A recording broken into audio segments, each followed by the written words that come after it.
Hello everyone, आप सभी लोगों का स्वागत है शिक्षा डिजिटल यूट्यूब चैनल पर। और आज हम क्लास 12 हिस्ट्री का चैप्टर 1 का पार्ट 4 करने वाले हैं। और पार्ट 3 के अंदर हमने चर्चा की थी कि जैसे पार्ट 3 के अंदर हमने चर्चा की थी मनके किस प्रकार बनाए जाते थे और इन मनकों को बनाने के लिए पदार्थ कहाँ से मंगाए जाते थे।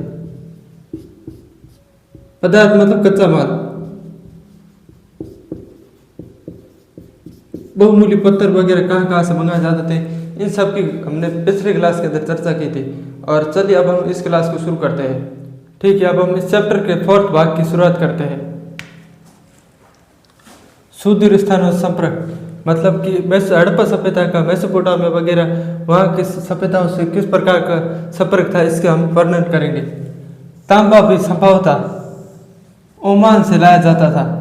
ओमानी तांबे और हड़प्पा कलाकृतियों में निकिल के अंश मिले हैं। मतलब कि ओमानी तांबे और हड़प्पा के कलाकृतियों के अंदर निकिल के अंश दोनों एक जैसे अंश मिले हैं, जो दोनों के साझा उद्भव की ओर संकेत करते हैं। मतलब कि दोनों सभ्यता एक साथ अस्तित्व में थी, इसका उद्भव की संकेत देते हैं। और बात करें विशिष्ट प्रकार का पात्र, जैसे एक बड़ा हड़प्पा कालीन मर्तबान जिसके ऊपर काली मिट्टी की मोटी परत चढ़ाई गई थी, ओमानी स्थलों से प्राप्त हुआ।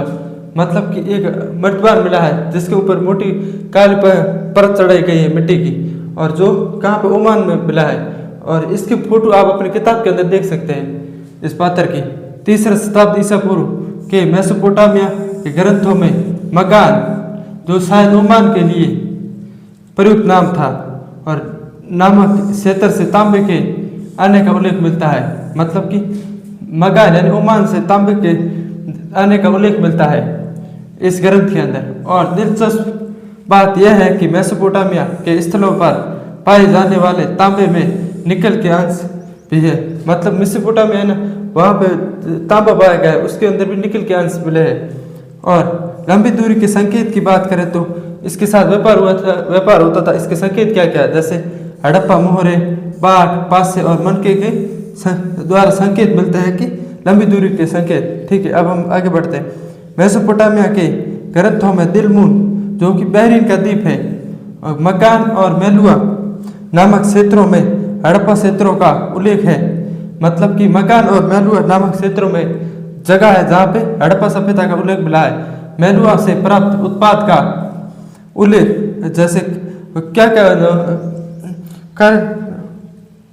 क्या क्या उत्पाद मिला है उसका उल्लेख मिलता है, जैसे कर्निलियन, लाजवाड़, मणि, तांबा, सोना और विविध प्रकार की लकड़ियों का उल्लेख मिलता है। कहाँ मिलता है? मकान के और मेलुआ क्षेत्र के अंदर। ठीक है, इस स्लाइड को अब हम समझ लें, उसके अब हम आगे चलते हैं। ठीक है, अब हम आगे के पॉइंट को पढ़ते हैं। मेसोपोटामिया ग्रंथों में मेलुआ जो क्षेत्र है को नाविकों की भूमि के रूप में उल्लेखित मिलता है। मतलब कि मेसोपोटामिया के अंदर ग्रंथ मिले जिसके अंदर मेलुआ जो क्षेत्र है उसके नाविकों की भूमि के रूप में उल्लेख मिलता है। और बात करें इसके अलावा मोहरों पर जहाजों और नावों के चित्रण मिलते हैं। 12th क्लास हिस्ट्री बुक के अंदर एक पत्थर इस प्रकार का मोहर है, इसके ऊपर जहाज के चित्र बने हुए, इस प्रकार जहाज बनी हुई है। और मुहरे लिपि तथा बाट, मुहरे लिपि तथा बाट हड़प्पा की मुहरे स्टाटाइट नामक पत्थर से बनी और पशुओं के चित्र उत्कीर्ण है। हमने पहले पार्ट के अंदर चर्चा की थी मोहरों के बारे में। और मुद्रांकन से प्रेषक की पहचान पता चल जाता था। मतलब कि जो सामान भेजा जाता था उसके ऊपर मुद्रांकन होते थे, मतलब कि मोहर लगाई जाती, उससे भेजने वाले का पता चल जाता था। और लिपि हड़प्पा मोहरों में आमतौर पर लेखन की एक पंक्ति होती है जिसमें स्वामी का नाम और पदवी होती है। मतलब कि हड़प्पा मोहर है उसमें आमतौर पर स्वामी का नाम और पदवी लिखी हुई होती थी।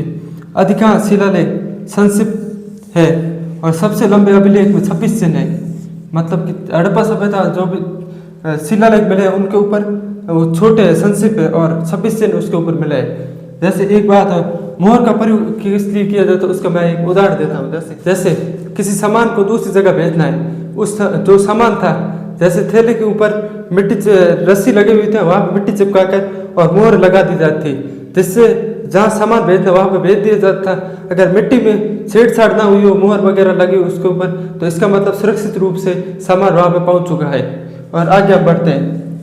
इस लिपि को समझा नहीं गया है और लेकिन ये स्पष्ट रूप से वर्णमाली नहीं थी, जहाँ प्रत्येक चिन्ह एक स्वर अथवा व्यंजन का प्रतिनिधित्व करता है। वर्णमाली मतलब जहाँ प्रत्येक चिन्ह स्वर अथवा व्यंजन का प्रतिनिधित्व करता है, और क्योंकि इसमें चिन्हों की संख्या कई अधिक है, लगभग 375 से 400 के बीच में। ठीक है, इस स्लाइड को अब हम समझ चुके हैं। इसके बाद आगे हम बढ़ते हैं। ठीक है, अब हम आगे बढ़ते हैं। ये पिछली स्लाइड के बचा हुआ है।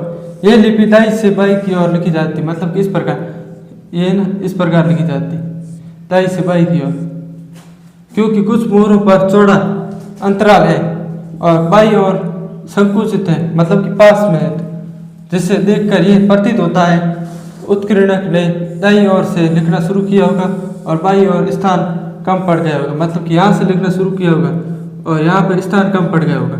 इस प्रकार की लिपि का प्रयोग किया गया है, इस प्रकार।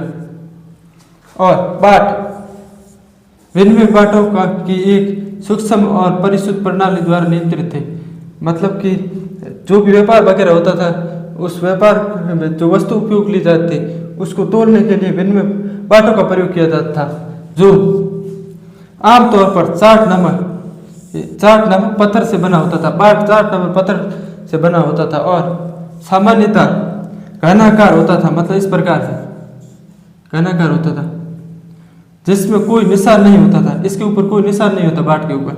और बाटों के निचले मापदंड द्विधारी होते थे, जैसे 1, 2, 4, 8, 16, 32 इत्यादि।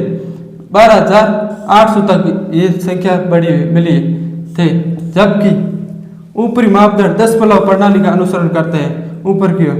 और छोटे बाटों का उपयोग आभूषणों मनकों को तोलने के लिए किया जाता था, मतलब कि ये छोटे बाट होते थे उसका प्रयोग आभूषण यानी गहनों और मनकों, जो माला होती है मनकों की बनाई हुई, उनको तोड़ने के लिए प्रयोग किया जाता था। और बात का ये धातु से बने तराजू के पलड़े भी प्राप्त हुए। तराजू इस प्रकार से जैसे इस प्रकार के तराजू मिले पलड़, इस प्रकार तराजू प्राप्त हुए हैं। ठीक है, अब हम नेक्स्ट स्लाइड के अंदर चलते हैं। ठीक है, अब हम आगे बढ़ते हैं। 20वीं शताब्दी में दयाराम साहनी ने हड़प्पा सभ्यता का सर्वेक्षण किया और रखलदास बनर्जी द्वारा मोहनजोदड़ो को सर्वेक्षण किया गया। और 1924 में ASI महानिदेशक जॉन मार्शल ने दुनिया के समक्ष घोषणा की हड़प्पा सभ्यता स्थल की खोज की। और SN रॉय ने the story of Indian archaeology पुस्तक में लिखा है कि मार्शल ने भारत को जहां पाया था उससे 3000 वर्ष पीछे छोड़ा। ऐसा इसलिए था क्योंकि मेसोपोटामिया की खुदाई के दौरान समान अज्ञात मोहरें मिली है। इसका अर्थ यह है कि पहले हमारे देश के में भारत का इतिहास 600 ईसा पूर्व महाजनपद काल से शुरू हुआ होता था, लेकिन इस सभ्यता के मिलने के बाद 3000 साल पुराना इतिहास हमारे से पढ़ा जाने लगा। और ये तब था जब विश्व को न केवल एक नवी सभ्यता की जानकारी मिली, बल्कि मेसोपोटामिया की समकालीन सभ्यता के बारे में पता चला। मतलब कि हड़प्पा सभ्यता और मेसोपोटामिया की सभ्यता समकालीन थी, मतलब एक साथ इनका समय काल था। ठीक है, अब हम नेक्स्ट स्लाइड के अंदर बढ़ते हैं। ठीक है, अब हम आगे शुरू करते हैं। प्राचीन सत्ता, मतलब कि जो हड़प्पा सभ्यता थी उसकी प्राचीन सत्ता किसके हाथ में थी, इनके बारे में अब हम जानकारी लेंगे। महल तथा शासक, वहाँ के किस प्रकार के शासक थे, महलों के बारे में महलों के मिले उन सब की जानकारी हम लेंगे। मोहनजोदड़ो में पाई गई एक बड़ी इमारत पुरातत्वविदों द्वारा महल की संज्ञा दी गई है, मतलब कि जो हड़प्पा मोहनजोदड़ो के अंदर जो एक इमारत मिली है वो पुरातत्वविदों ने उसे महल का संज्ञा दी है। ऐसा इसलिए है क्योंकि पुरातत्वविदों मेसोपोटामिया के इतिहास और वहाँ के पुरोहित राजाओं से परिचित थे, तथा यही समानताएं उन्होंने सिंधु सभ्यता में पाई है। और लेकिन हड़प्पा सभ्यता के अनुष्ठानिक प्रथाओं को अभी तक अच्छी तरह से समझा नहीं गया है और ना ही ये जानने का साधन उपलब्ध है कि क्या जो लोग अनुष्ठानों का निष्पादन करते थे उन्हीं के पास राजनीतिक सत्ता होती थी। मतलब कि जो लोग अनुष्ठान वगैरह करते थे, पंडित वर्ग था, क्या उन्हीं के पास इसकी सत्ता थी हड़प्पा सभ्यता के अंदर? इन सब की कोई अभी तक जानकारी स्पष्ट रूप से नहीं मिल पाई है। ठीक है, अब हम नेक्स्ट स्लाइड के अंदर चलते हैं। ठीक है, अब हम इस वीडियो के लास्ट पार्ट के अंदर चलते हैं। प्राचीन सत्ता। प्राचीन सत्ता मतलब हर विद्वानों का अलग अलग मत है। इस मत की हम जानकारी लेंगे। जैसे कुछ पुरातत्वविदों का मत है कि हड़प्पा कालीन समाज में शासक नहीं थे, मतलब हड़प्पा कालीन जो सभ्यता थे उसके अंदर शासक नहीं थे और सभी की सामाजिक स्थिति समान थी। दूसरों का मानना है, मतलब अन्य जैसे पुरातत्वविदों का मानना है कि कोई एक शासक नहीं था बल्कि कई शासक थे। जैसे मोहनजोदड़ो, हड़प्पा आदि के अंदर अलग अलग शासक थे। और बात फिर भी अन्य लोगों का तर्क है कि एक ही राज्य था, वस्तुओं में समानताएं, नियोजित बस्तियां, विशाख से ईंटे का आकार, मानकीकृत अनुपात तथा बस्तियों के कच्चे माल के स्रोतों के समीप संस्थापित होने से स्पष्ट है। मतलब कि यहाँ पे मिली हुई वस्तु समान थी, इसलिए कुछ लोगों का मानना है कि एक ही राज्य था जिसके अंदर शासक एक ही होता था। आज की क्लास यहीं पे खत्म करते हैं और कल आने वाले वीडियो के अंदर इस चैप्टर का कंप्लीट हो जाएगा और उसके बाद आने वाले वीडियो के अंदर MCQ टेस्ट वगैरह हो जाएगा। ठीक है, थैंक यू।